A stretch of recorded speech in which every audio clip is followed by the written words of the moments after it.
all of the civil unrest kind of really weighed heavily on our company and specifically Rachel and I. And so we took some time off. So I've been binge watching a lot of things. I finished A Million Little Things.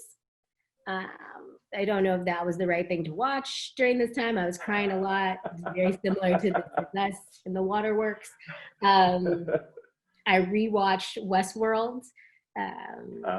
And I am now binging Orphan Black because I did not see it when it first came out, and everybody keeps telling me that I need to watch it. So I'm binging that. And I finished Mrs. America and Little Fires Everywhere. That's great.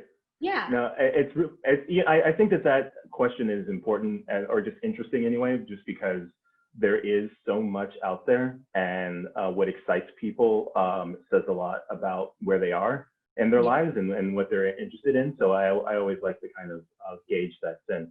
Yeah, and the old guard was really good. I was like so excited. It was, yeah. For Gina, yeah, I was a little nervous because I mean, on it, like action movies are really difficult to do, period.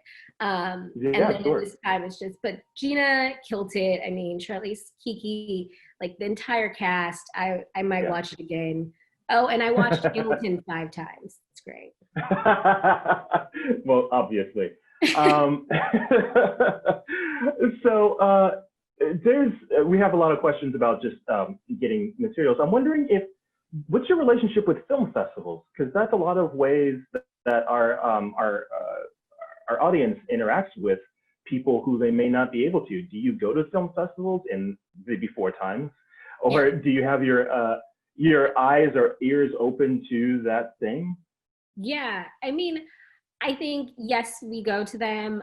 There's so many of them, and then now I don't know what's going to happen with them. I think the virtual thing is cool, but also takes away an aspect of kind of all of us coming together for one event and one thing to focus on. So it has been unique in that, like, watching it from home while I'm doing other things is kind of awkward. But yes, I think film festivals are important and a way for us to get to emerging directors and writers that like we haven't been able to touch before. There's a lot of them, so it is one of those things where it's difficult to get to all of them. So I do like that there is a virtual aspect to them now where you're like, can you just email me the link? I can't get there. But yeah, I think they're really cool and fun to like just be in that atmosphere. Yeah, that's I agree, and it's always interesting to see how people and executives interact with their audience and just new emerging artists in festivals, because sometimes that's the only way that somebody from Atlanta might be able to get the attention of somebody from LA and what have you. So that's nice to hear. So let's go ahead and I know we've already touched on a couple of questions from the audience, but we'll go ahead and take an audience question if we haven't already covered one. Yeah, I mean, we keep touching on finding the material and things like that. But whenever you want to be the person that makes a project, a lot of us are faced with conversations where they want to tell you that the reality is that you don't have the experience to be the person to tell this story. And you keep using the word emerging artist and seem to kind of be championing that. What can a filmmaker do that we haven't touched on already that kind of lets you know that they should be the person to tell this story? I've done everything from, I've shot a pilot for a project, which arguably was a waste of money. I have done a million different decks for TV shows. I've done decks for features. I've done 35 versions of a deck because every single person that I talked to wanted to focus on something different. Yeah. But at the end of the day, it starts to come down to the fact that I've never made a feature before, never made a TV show before. And so how does someone that is new and emerging convince you that they should be the person to tell that story? Yeah. Oh, that's a good question. Because we just had, I mean, the person who is writing our Amblin feature, this is her first feature. So that's a really good question. I don't think that it is on really the creator. It's more of the executives, like us working our own stuff out, to be honest. But I think that it again is just important to have a strong vision, um, and being flexible. And it's really about, and this sucks, so I'm sorry. It's really about the right place, right time, right person. Like you look at Ryan Coogler, and like he was at USC, and Forrest just reached out to USC and was like, hey, I really want to meet like young Black filmmakers. And Ryan was one of those people that they sent his way, and stood out. Well, who's to say that if Forrest never reached out, then that like conversation, and I'm sure Ryan would still be Ryan, but might take a different path, right? So I think it's important for executives like us, to reach back and say, like, these are the issues. And it is really difficult sometimes to be like completely honest and transparent with creators, because those are your babies, and like we don't want to ruin your dreams, and I don't want to like really cut you down in a way, and I tend not to anyway, like just by nature. But I think taking creative criticism and like writing and rewriting 35 decks is ridiculous. I would never have you do that. But I don't think that the pilot was essentially a waste of time. I think it is getting it in front of the right person that, like, unfortunately is not really anything on you other than like taking meetings and like reaching out. I think I saw a few people ask like, oh, how do you get in contact with someone like you? The way that I got into this industry, going from a biology major to film, is I Facebook messaged Twinkie Byrd, who's a casting director in LA, and was like, hey, I just graduated from Spelman and I'm really looking for something to intern. Like, I just want to have some fun and be helpful. And she did not respond. And so I Facebook messaged her assistant, who did not respond. And then I Facebook messaged her associate casting director, Michelle Adams, who responded in code and was like, sure, call the office and let's talk. And I was like, well, I don't know the number. Call what office? And so I spent like 2 days trying to find the office number, realized I couldn't find it, and then sent her back another Facebook message like, hey, sorry, I can't find the number. Would you please provide it? And she did, and now she can't get rid of me. Like, I'm her little sister. But I think there's a way to, and I say that to say that like it is one of my missions and passions to give back and to do that to other people. So I make it a point twice a month to reach out to the people who have reached out to me, who don't have representation, who I've never heard of, and have general conversations with them. Not every executive does that. So I think you find people that you want to create with, people that you want to build with, and you spend a lot of time with these people. So it's just, who do you want to be in your tribe? Who do you trust with your babies? And I think when you as artists feel that just because, and I hate the word emerging just almost as much as I hate the word diversity and inclusion, because I feel like you're not emerging. You are creative, you are an artist, you are a writer. But when you take that power and you start reaching out and being like, hey, like Forrest, maybe years ago, somebody could have reached out to Forrest and been like, hey, like I saw that you had reached out and like helped Ryan, like I'd love to send you or your assistant my stuff. Like, it takes the bit of effort and kind of maneuvering on the creator's part to figure out what executives and what producers you actually want to work with. Like, of course, we all know the big names and we all want to work with them, but they're not the ones that are really going to help you get to those like next steps. Like, they'll help you when you get there.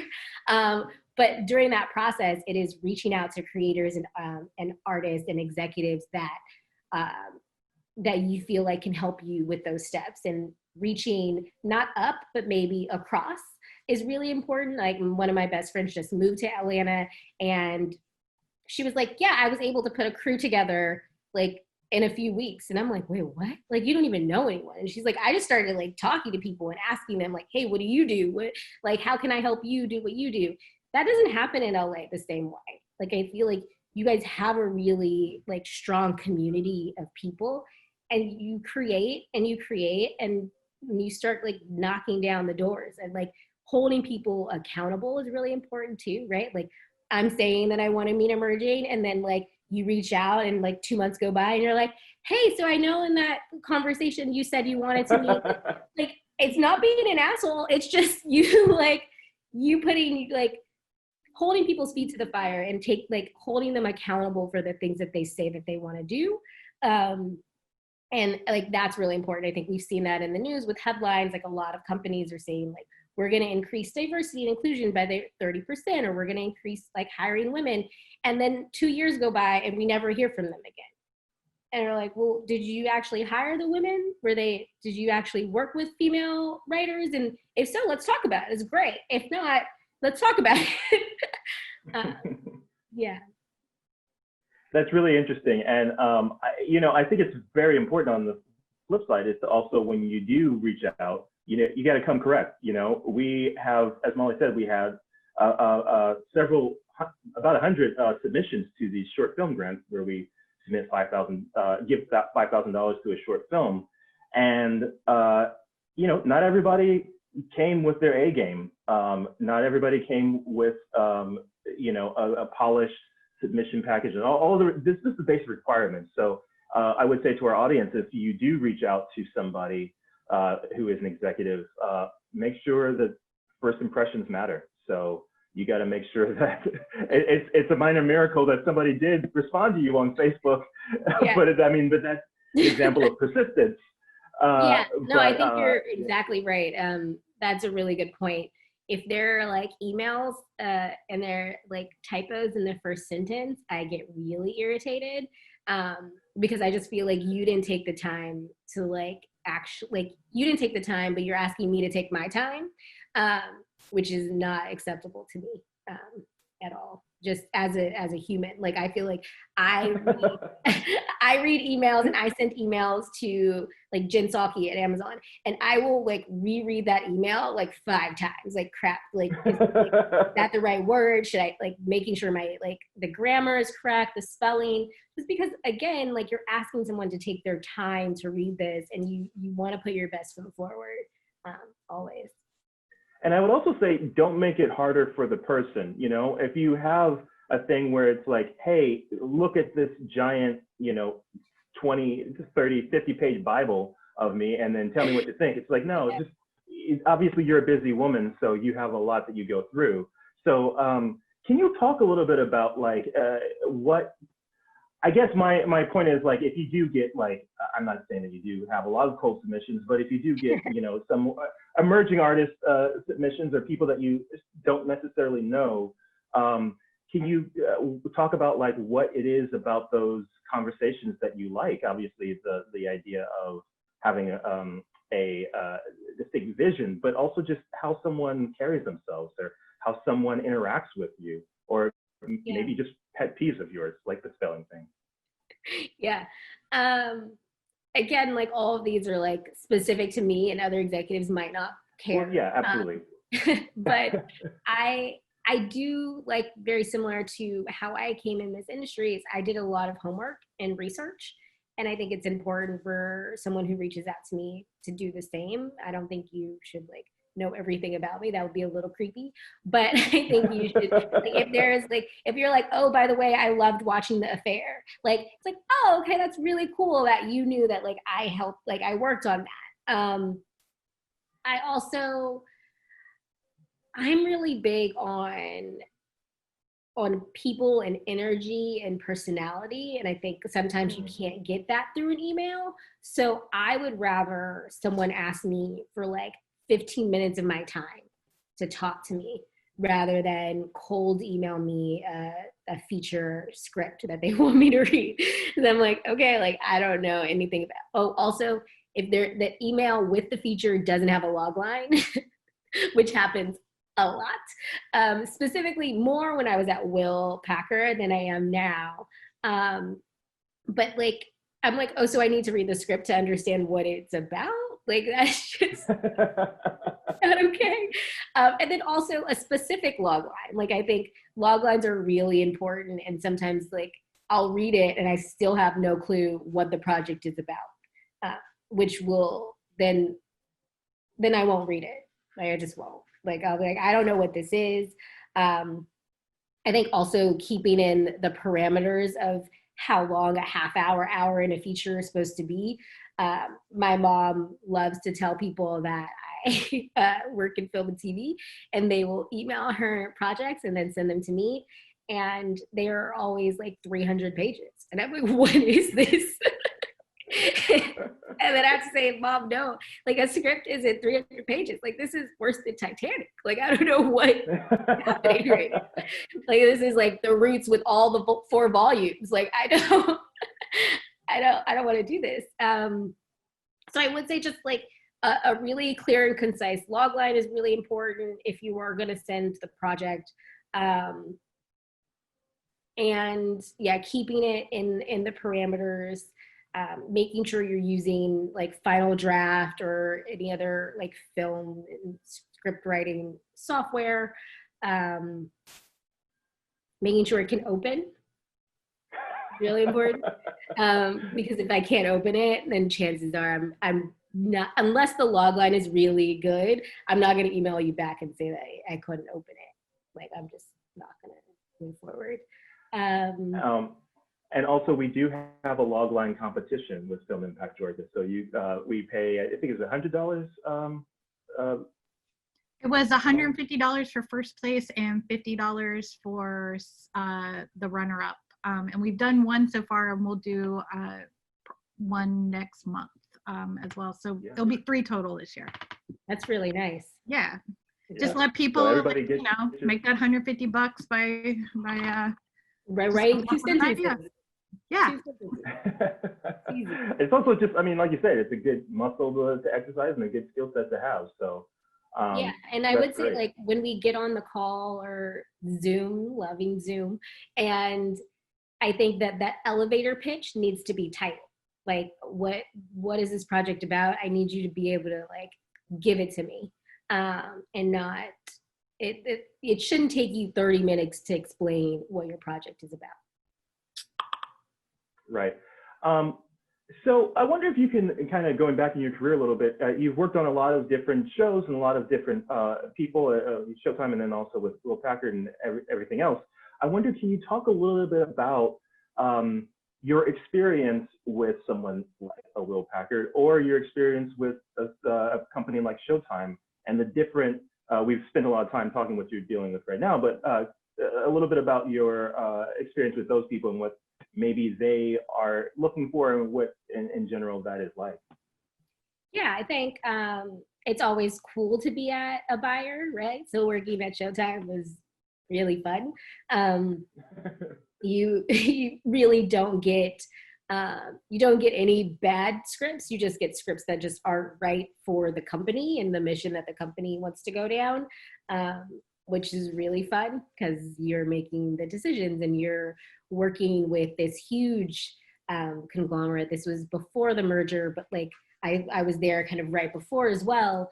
But you're working with a lot of creative people at a lot of different levels and a lot of different departments. And so being able to be with a project from pitch to development to production to after production, you think you're done and they're like, no, we got to market this thing. And you're like, oh, okay, there's all these steps after. And then there's award season and there's this whole like push. And so there's so many different layers and levels. So I would say at Showtime, it was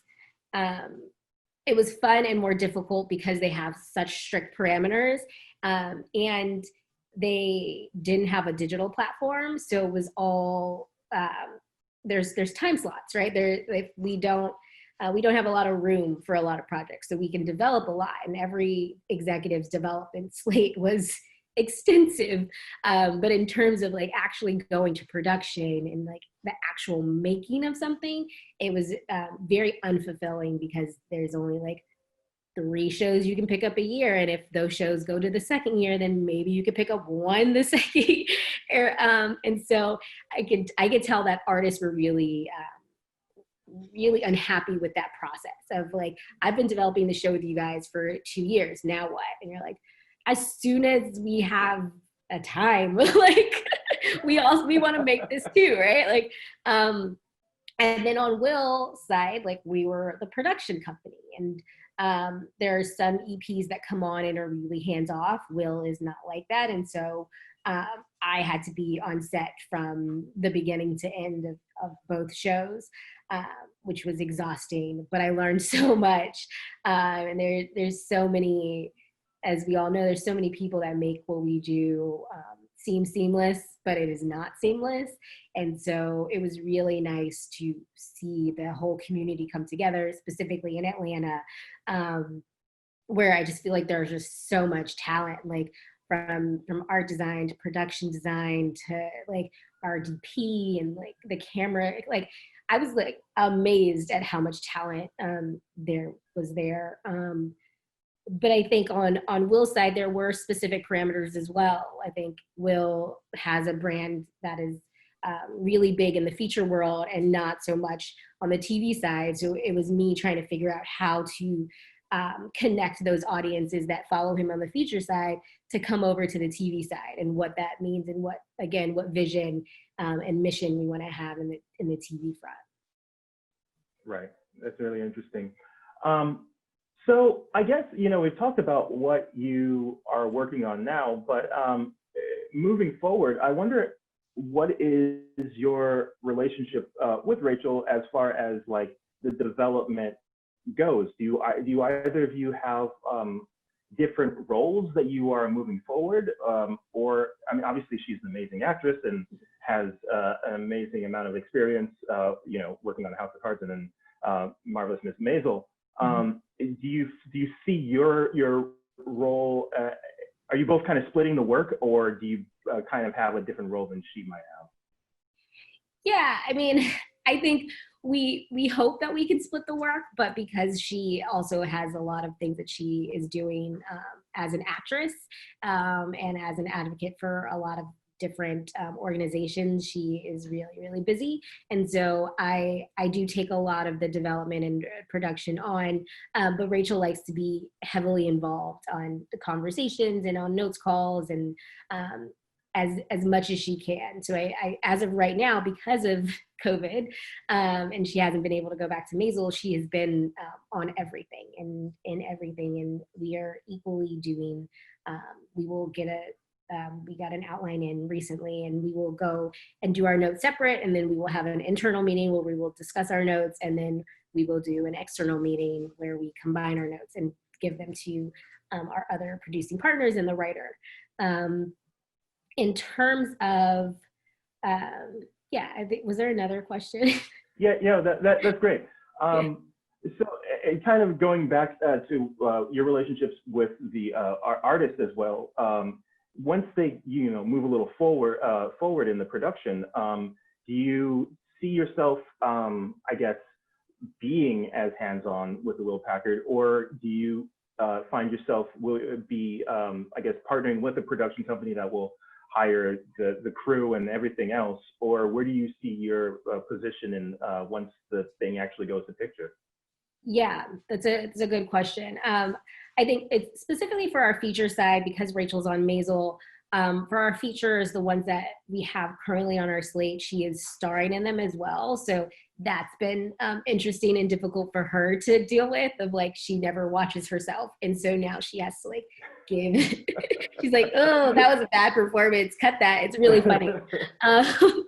But I would say we're also looking for features that she might not necessarily star in. We have one our development slate that we're probably going to be taking out in a month or so that she's not going to be starring in. But in terms of our involvement in the future, like I said, we were really, really hands-on, especially for the beginning of our company. We want to make sure that what we say is actually being followed through on. So like diversity and inclusion behind the camera is really important. And it starts from that hiring process of those people, and making sure that they actually have a chance to take those meetings. And we, start out by making a list of all of our favorites and people we've worked with, right? And sometimes that list with our other producers don't include a lot of women or don't include a lot of people of color. And so then it is our responsibility to say, hey, well, actually, like, here's a few names we should add to that process. So I think moving forward, we will still be doing that. I don't see us not being involved in every process. I think we're trying to figure out now, like everyone else, when we're going to go back to actually shooting, because we're developing a lot of things all the way up till where we're like, we're good to go whenever the world is good to go. And hopefully we're not good to go with like all 5 TV projects and a feature at the same time. Because then that would be very sad, because we would have to, I don't know how that would work.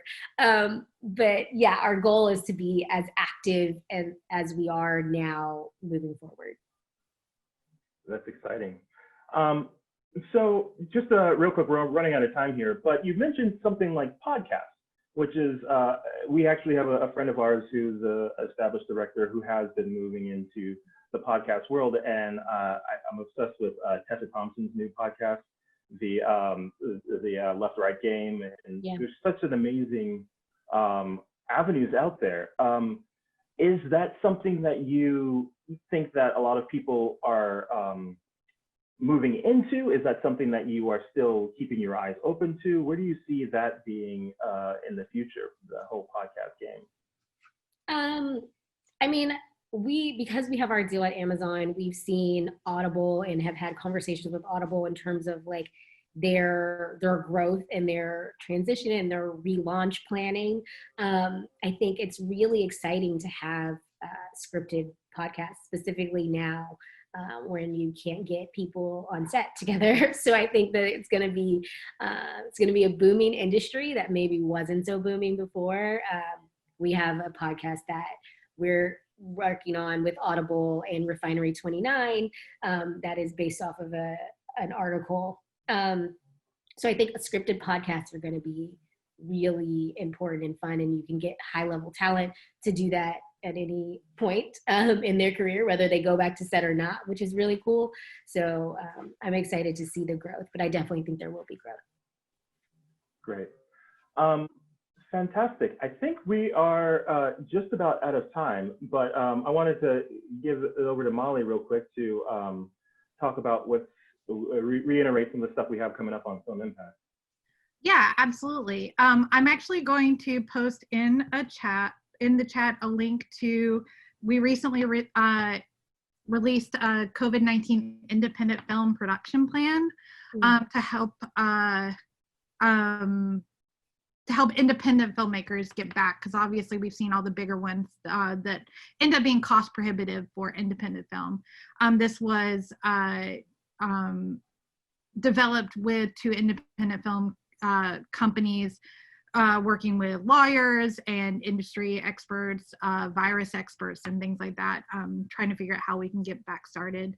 And we will be rolling out additional Ask a Pro Anythings very soon. Like I said, we don't have a ton going on. And just be a member of our Film Impact Georgia community group on Facebook, because that's the easiest way to stay up to date with what's going on. Tomorrow, Seed and Spark has a event with Mark Duplass talking about creative sustainability here in quarantine, and a link to that is available in our Facebook group, and that is a free event. And anyone who is a member of our community gets a 30-minute one-on-one consultation with Seed and Spark about setting up a crowdfunding campaign. So you should be taking advantage of that during this time. This has been great. Thank you so much for your time, and we are looking forward to seeing what you and Rachel are coming out with. It sounds like you've got a lot on your plate already. So yeah, thank you so much. Thank you guys all. Thank you for the support. All right, thank you. Have a good one. Bye. You too.